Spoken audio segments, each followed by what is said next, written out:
I don't want to go back when I was 18, even if it was a moment that brought me a lot of joy. I want to be now. And I want to have joy in this moment, not the joy that I had when I was 18, because it's no more there. But there is another joy. And I need to see that joy in order to continue. Not pretend to go back in the past and feel the same thing that I was feeling 40 years ago. They say the more you plan, the harder fate hits you. So what happens if, on purpose, you just drift during an interview and are hardly prepared? Even though this episode seems a bit philosophical, it's worth sticking with it to the end. I talked to former European karate champion Fabrizio Dalle Piane about his near-death experience, why training helps to be fully present in a future situation, how a fixed mindset doesn't allow us to see reality, the art of noticing, and how he uses martial arts to have personal freedom in everything he does.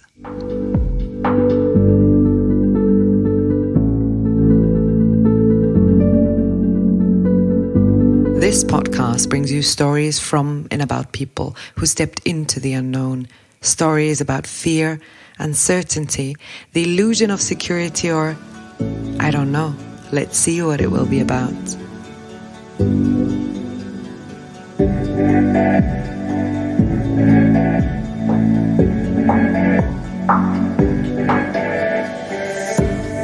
My name is Katarina Bayer, and I will host you on this journey into the unknown.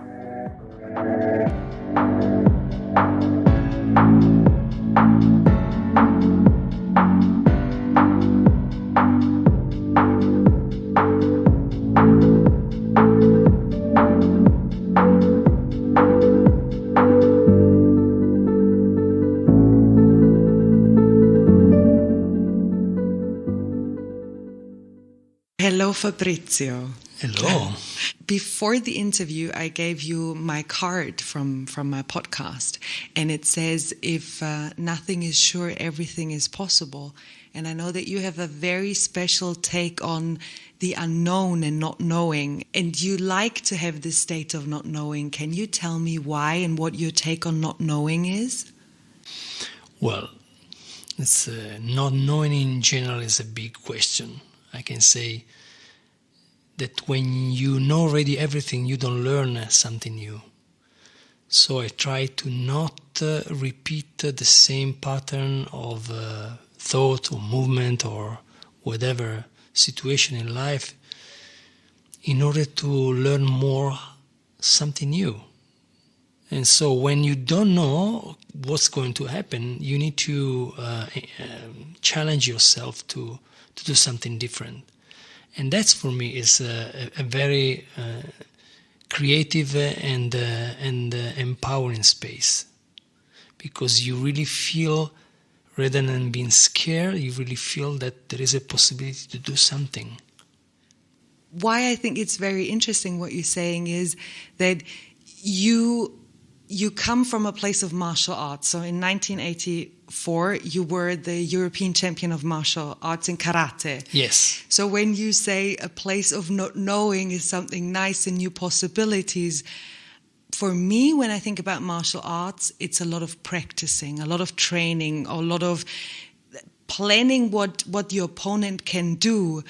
Which part does training play to be so present in this moment of the fight that you allow yourself to experience whatever there is? Well, you train a lot in order to be able to not think too much and to respond. That doesn't mean that all the pattern that you learn of movement are always effective, because you never know how the other person is exactly. So when especially in a competition of kumite, in fighting, there is never, even if you know the best technique, there is never the same way of doing it, and because the person is different, it changes. And this reminds me one of my competition when I fight with a very beginner person. I lost because I was used to fight with specific, very well trained people that does very good technique. This person was doing a very strange technique that I never saw it, and I lost. I lost because I was not able to adapt, and I lost because I was too fixed mindset on what I knew, rather than just being open and try to find a new solution. And that's for me is what was one of the best experience I had, because when you know too much, you become very secure about yourself. Then something happened that you don't know, and all your security goes away. Before the interview, you showed me a technique that you're doing that we also try to talk about later, but it's called martial somatics. What was interesting for me is the strength you have by actually not doing a lot.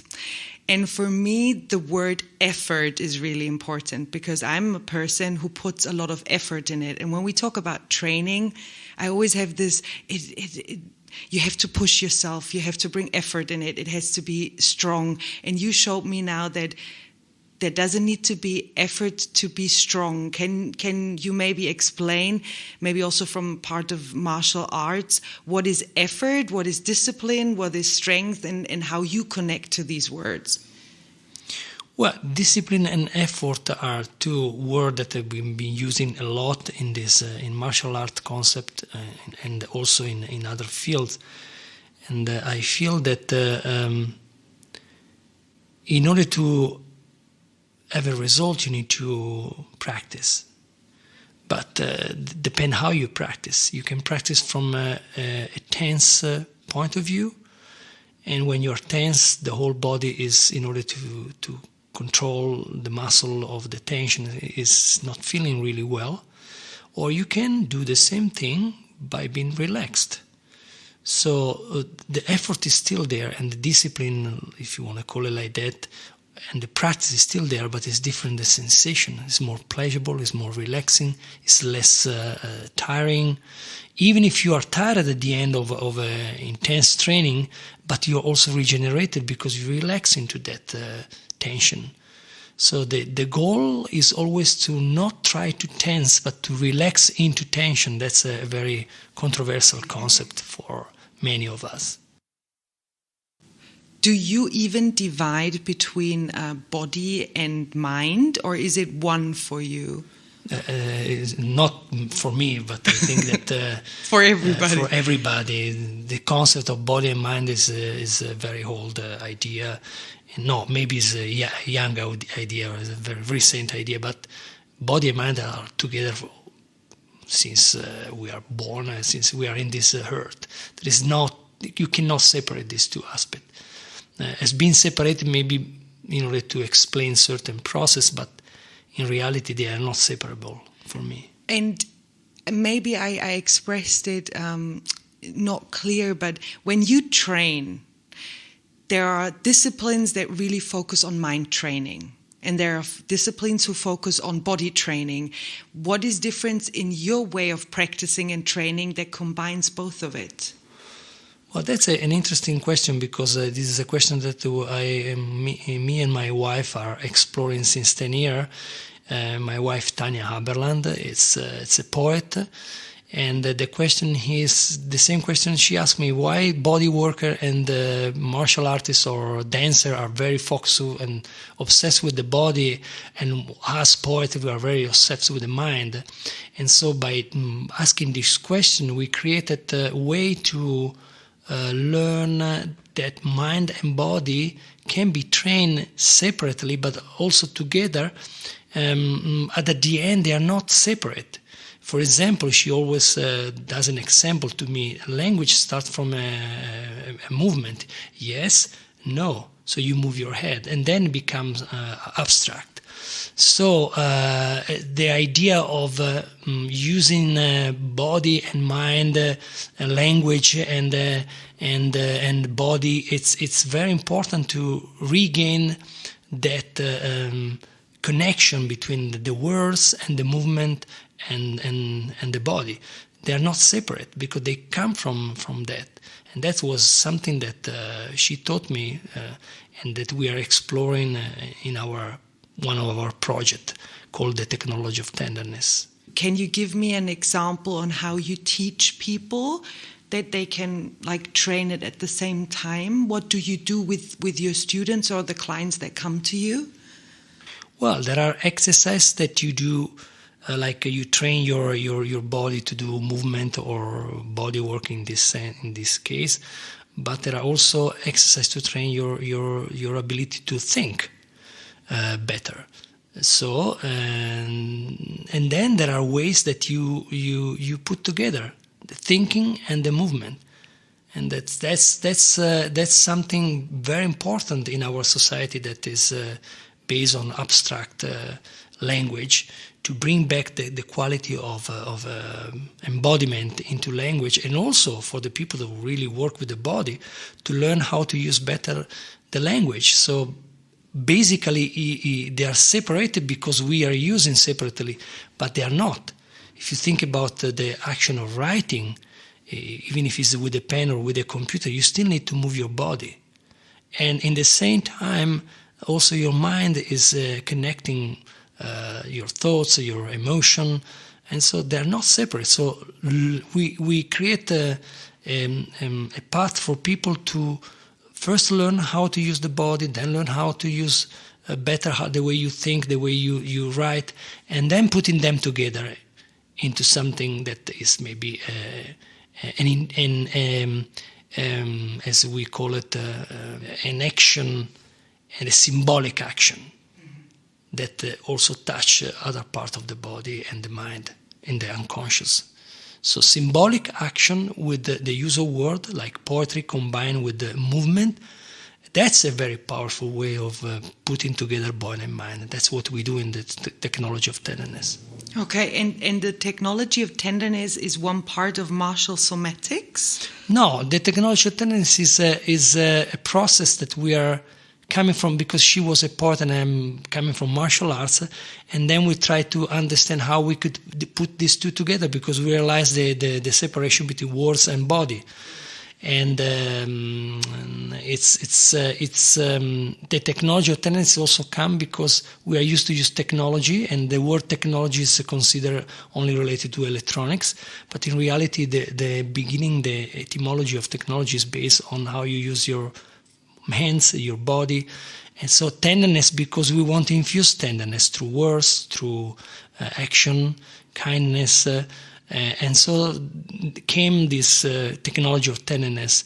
And now also in martial somatics we use part of the technology of tenderness, and in the technology of tenderness we use part of martial somatics, because everything can be fused together without problem.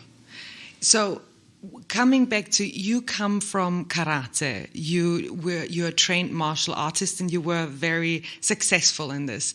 And I read you did watsu, tatsu, things that I've never heard before. Then there was shiatsu, I knew this one, and massage techniques. How in the end you brought everything together, and why did you think there needs to be a new method or technique that wasn't already there?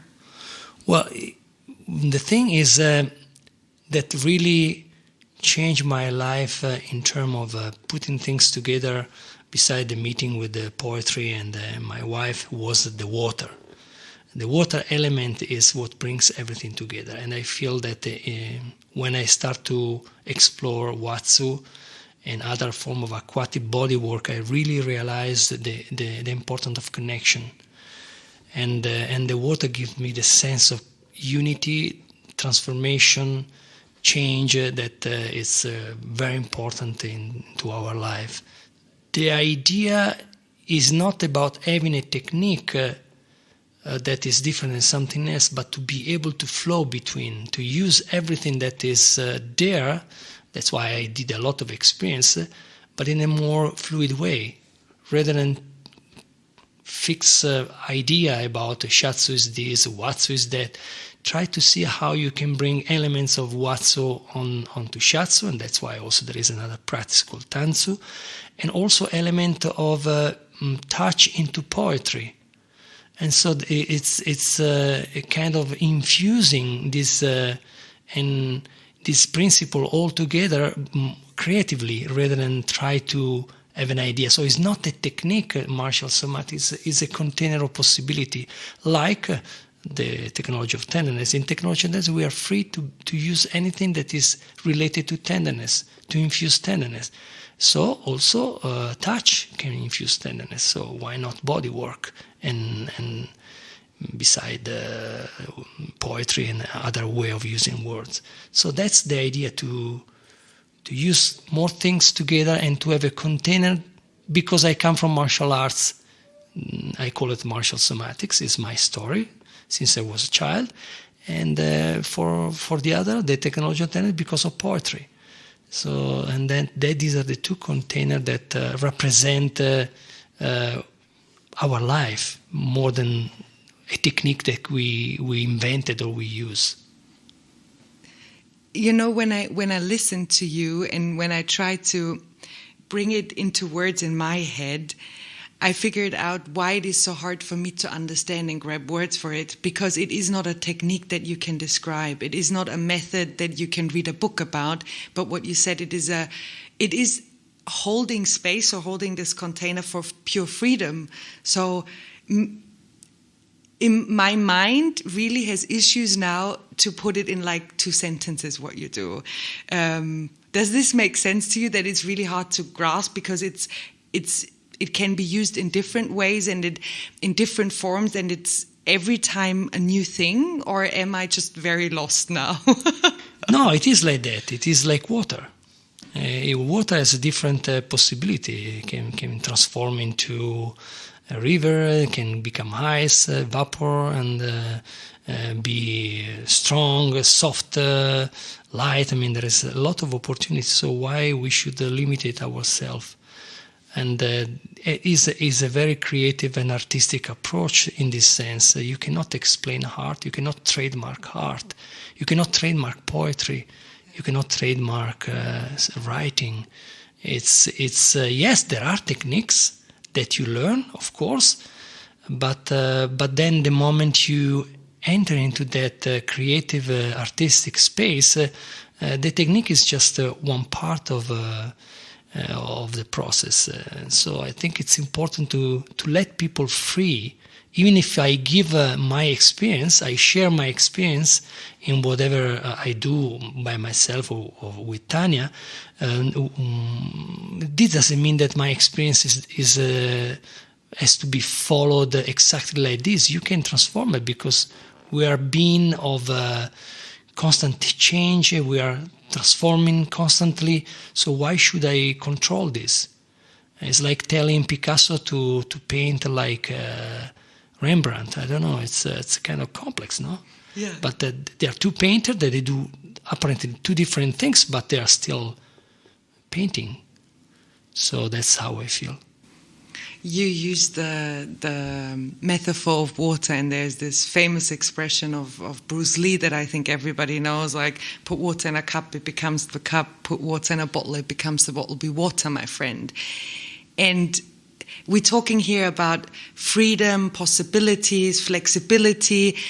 And I don't think I'm just talking about myself, but when I look around, I see a lot of stiffness. I see a lot of rigidity in bodies, in mindsets. We have a lot of controversies where even when we talk with each other, there is no fluidity. It's always stuck. Now we have all these methods, we have all these concepts. For everybody, it's clear we have to be like water. Why is it so hard for us? Because we are stuck into our mindset.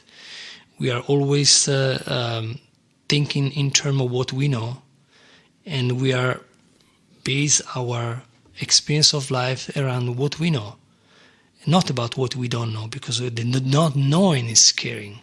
Coming back to what you are doing. Because when you don't know, you need to explore something different. And if you stay in a space of knowing, you become rigid.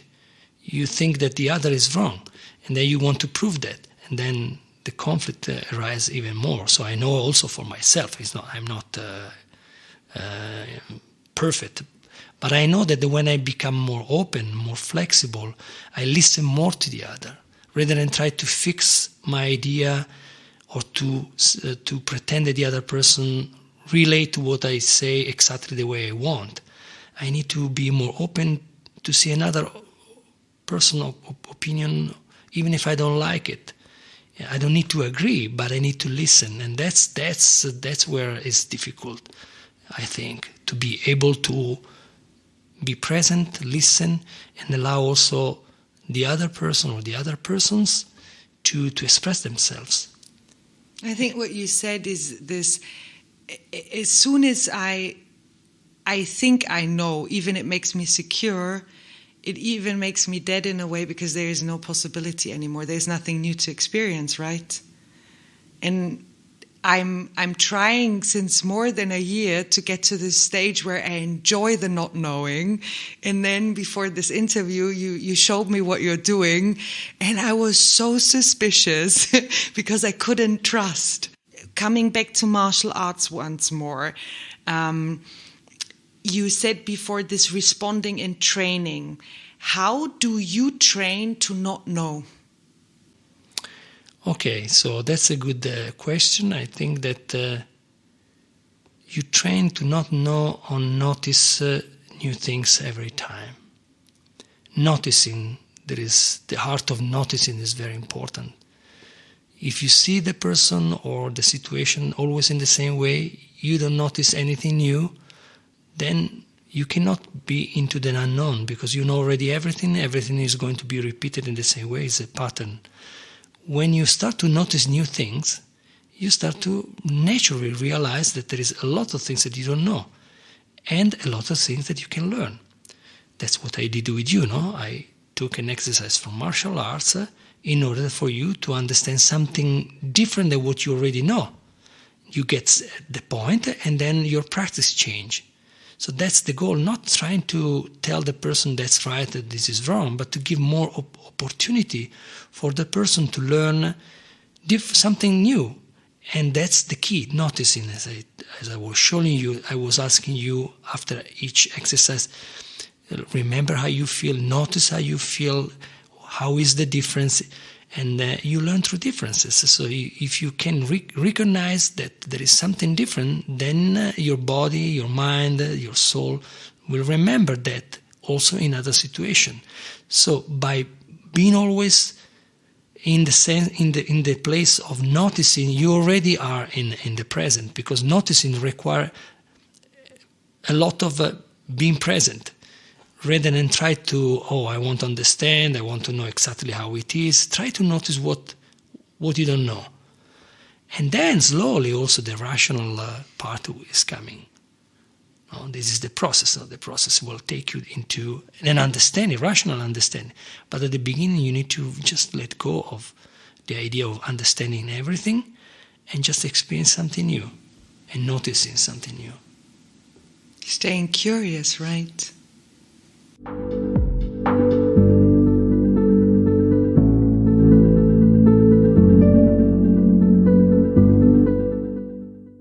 You shared with me a story before. We were talking at lunch about death.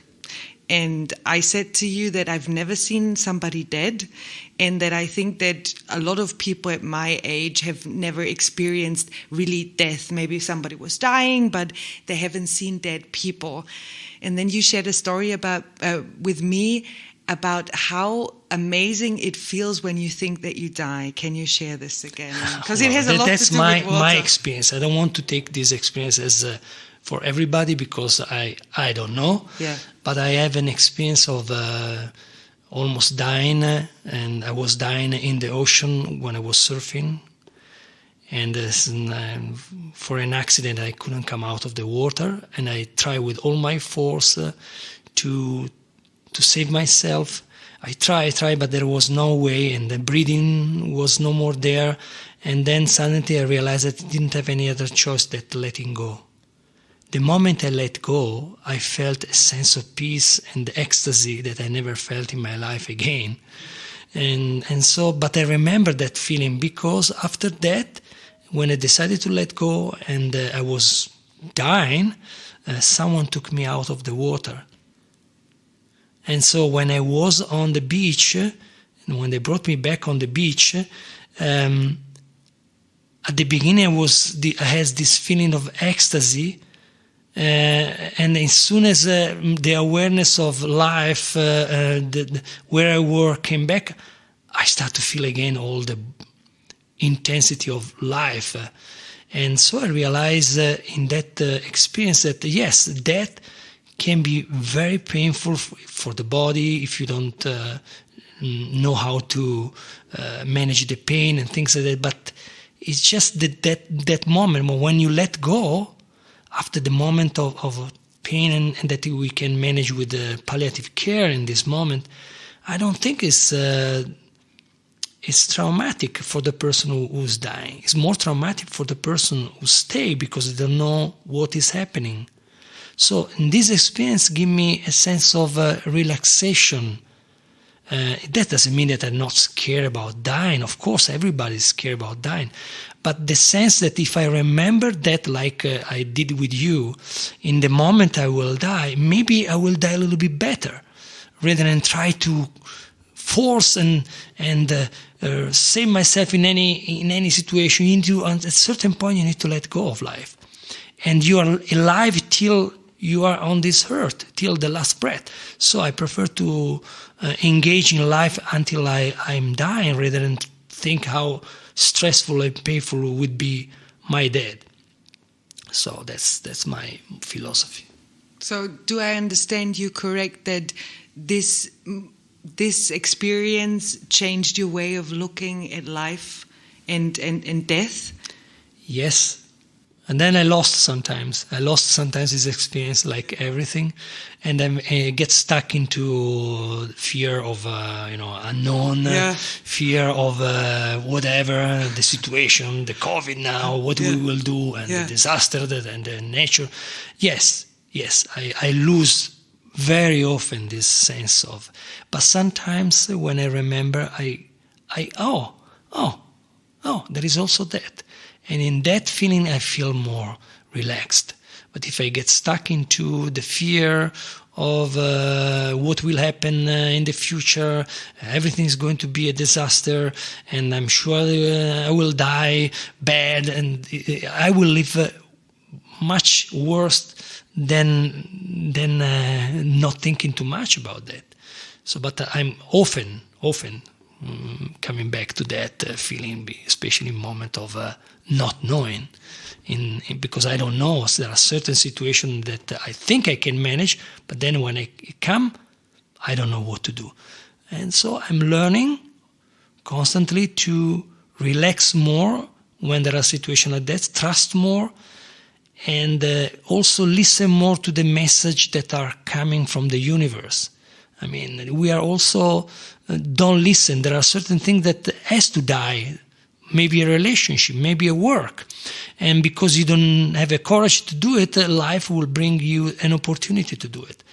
And so at the beginning you look scared because you're losing your partner, you look scared because you're losing your work or something more important for you. But then you realize that was necessary, but you didn't have the courage. So then life helps you to face that fear. And then you go back to feeling, to trust. But this is an ongoing process. It's not something that you finish. Yeah, that's what I wanted to ask when you said trust. How often do you lose your trust? Well, every day, I don't know, many times. Yeah. Because it sounds so easy and logical when you say it. But I think what you said, trust is something that is growing, and you not once have it. It's always like coming and going. Yeah, it is like that. But I'm getting better. So I'm when this fear comes, this trust, I lose the trust. I go back to be grateful for what I have. Really go back to the experience that had been positive. And then I realized, if that time went well, I don't know why this time has to go wrong. So let's see what happened. Then I Go back into the unknown, but with a positive view, rather than just being scared and of the unknown. I go back and say, oh, okay, let's see what this time will happen, what I will learn.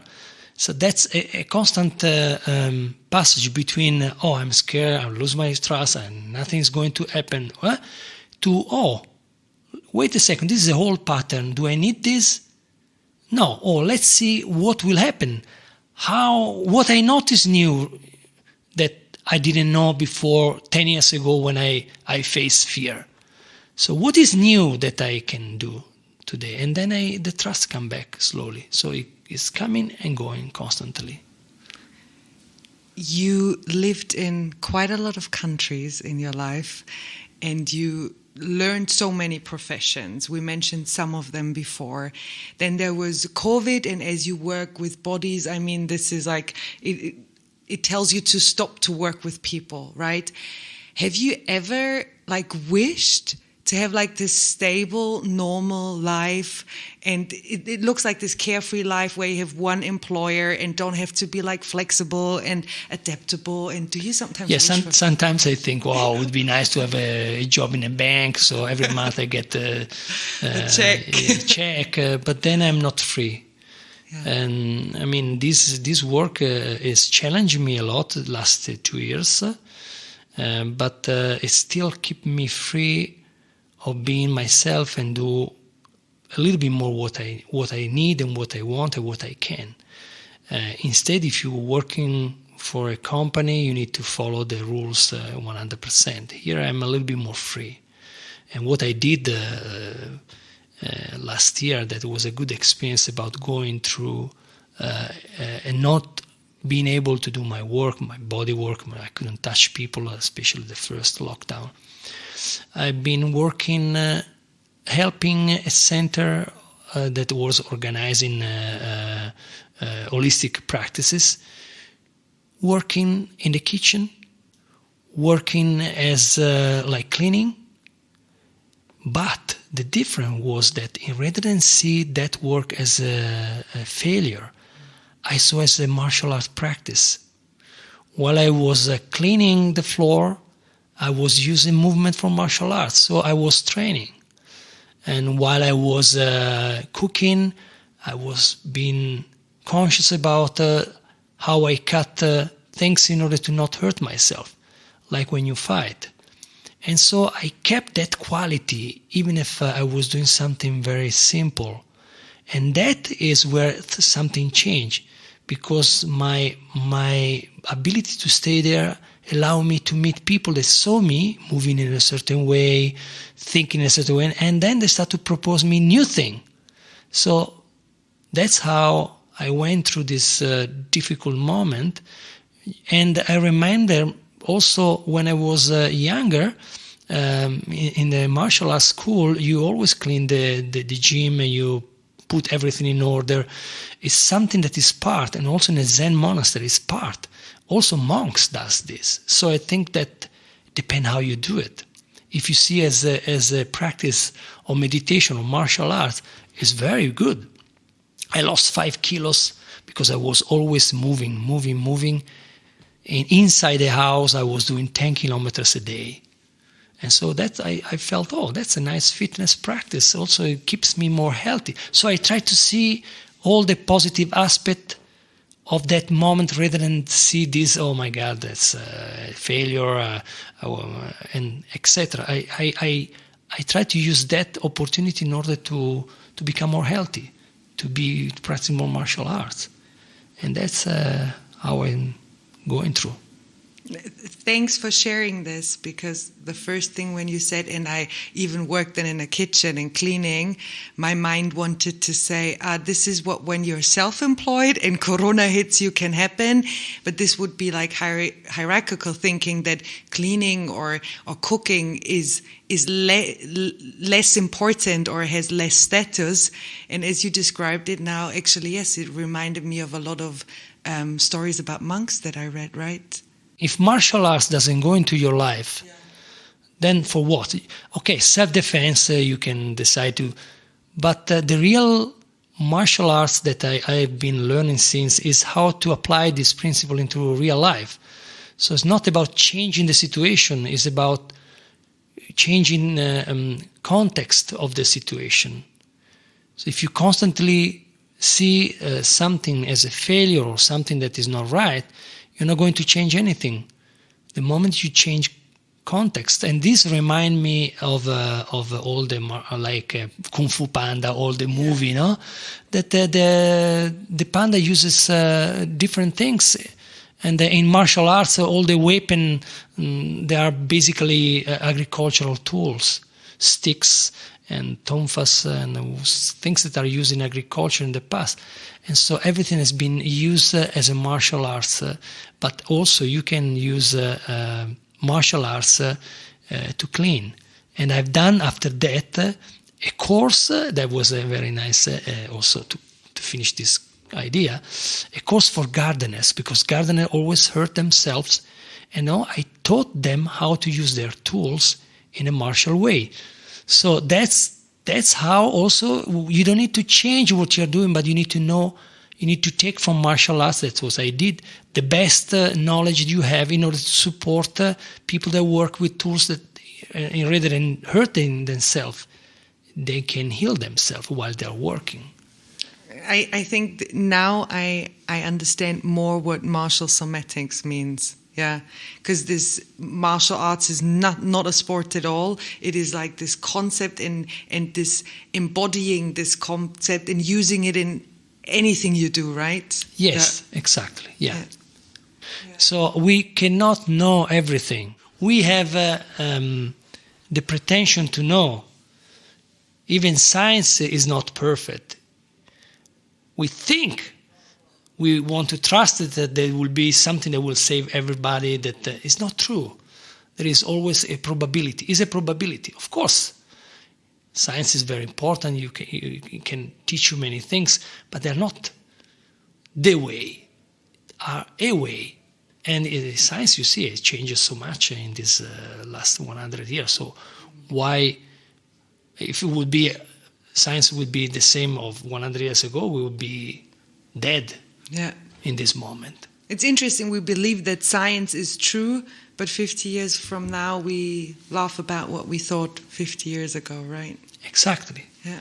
I recently read a book about changing the habits of thought, and there was a metaphor in there, and it said that we are still laughing about people who use Windows 95 because there were so many updates already, but we still clinch on beliefs and patterns that we formed in 95.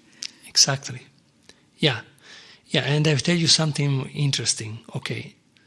Now, in the past, in the 70s, the 80s, when you have a car and you go to the mountain and there is snow and suddenly you need to use your stop your car, they was always saying, don't use your brake, use your motor brake, because as soon as you press against, you will slide more. Yeah, then technology changed.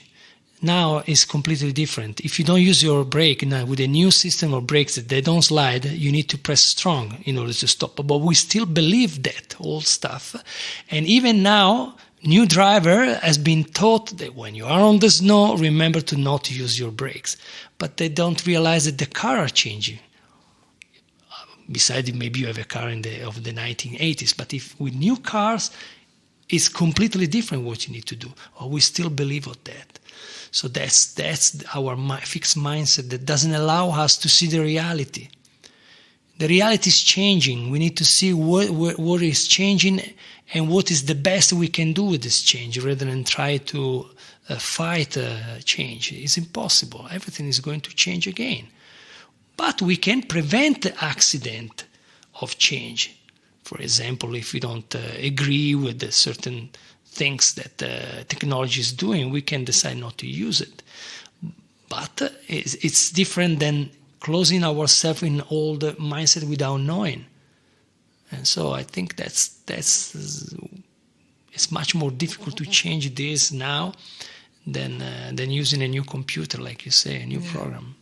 And all the invention comes with like challenging the known things, right? Yeah. But we're still stuck in belief that are all the religious belief. We are stuck again there about. We are very stuck in all the fake or belief that doesn't make any sense today, but we still want to believe that. Yeah, I mean, this interview that we are having turns out to be far more philosophical than I thought. But when we are already on this page, I am wondering why we like the known and the secure so much. Because when I think about knowing and the things that are certain in my life, they're actually not the really nice ones. So so the question for me is now, do I prefer suffering than trying out something new? Well, we have been trained to feel safe on things that other people think are safe, but they are not, like money. We think that even if you're rich, if you're rich, I know a story about rich people that lost everything. So it's not true that everything is certain. No, even thinking about certainty, but you can die today, in 1 minute, tomorrow. How can you get so attached to a certain thing while everything is changing? It can help to have certain things that you feel comfortable, but it's not the answer of life. You need to enjoy the things that makes you feeling strong, share the things that can make other also people feel strong, but to be certain that this will be forever, it's not real.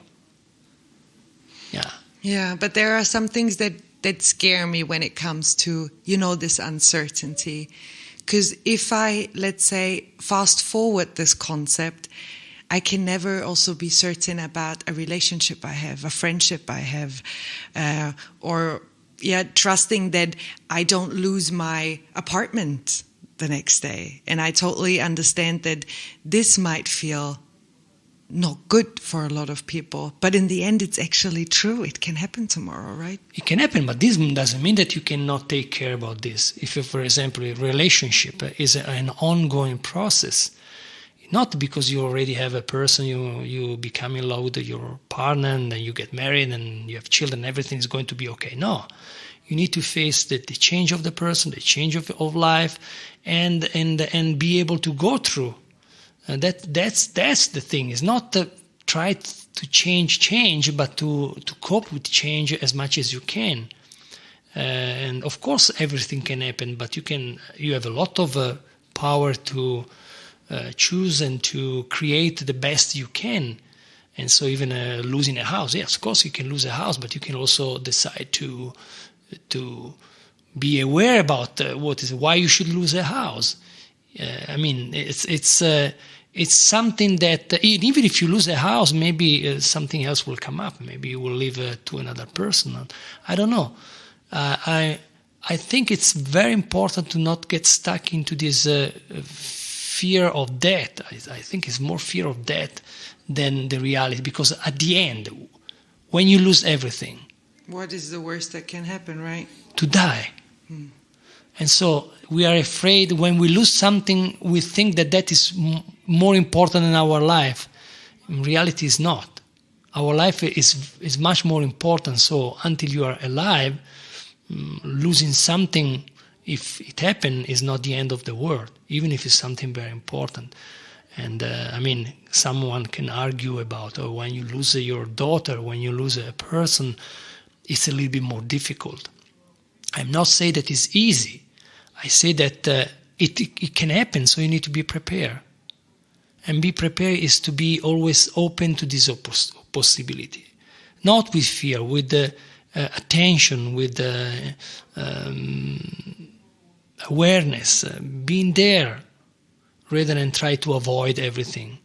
The pain, you cannot avoid the pain. Be there with the pain. If the pain is there, that's okay. But it's not forever. And you can prolong the pain if you don't want to let go of that. But it's also normal to, when something happens, to feel the pain, to feel the emotion related to. So I don't think it's so strange. It's very But at the end, the last thing you can lose is your life. And the rest is not really, it's only suffering. Yeah, but isn't there the saying that, we are losing our lives anyhow every day, like in small pieces? Well, because if you know. don't live it, you lose it anyhow. I live it. I don't think about losing, but I'm growing into life rather than, again, while losing, I grow. Yes, I become older. My body is going to be a little bit different, but I grow into that. I have a different experience of my body. I have a different experience of my life. I don't want to go back when I was 18, even if it was a moment that brought me a lot of joy. I want to be now, and I want to have joy in this moment, not the joy that I had when I was 18, because it's no more there. But there is another joy, and I need to see that joy in order to continue, not pretend to go back in the past and feel the same thing that I was feeling 40 years ago. I have 3 last questions. 3? Wow. 3. Okay. It's always the same ones. Okay. The first one is, what is your biggest fear? My biggest fear. My biggest fear is fear. Can you explain a bit what you mean? I mean that the moment I am afraid, I'm really in danger. When when fear is so present in my life, I don't understand anything. I lose everything. I lose control. I lose my consciousness. I lose my presence. I lose everything. So that's my biggest fear. You had moments of this in your life? Yeah. Yes. And I've been helped. When I'm in that moment, sometimes I cannot do it myself. You cannot do everything by yourself. You need to ask for support. Like now we are talking, maybe people will enjoy this and will get inspiration about that. Sometimes I also need this. So I go to someone that can support me. And that's important. Second question. What are you currently doing that you still don't know how it will turn out? Everything. I actually believe you. The last thing is not really a question, but I have... So I didn't bring my book because we're recording this interview in Italy, but I in the morning before I left on the plane, I went through a book where I put a lot of inspiring quotes, and I selected 3 random quotes. And you now will say 1, 2, or 3. So you make the last bit of selection, and then I will read this quote out to you, and you just respond with whatever comes up in that moment, okay? Okay. So 1, 2, or 3? 2. To live is the rarest thing in the world. Most people just exist. Oscar Wilde. True.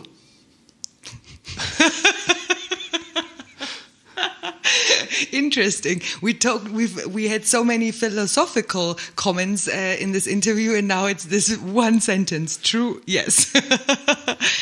Yeah. Thank you very much. Thank you.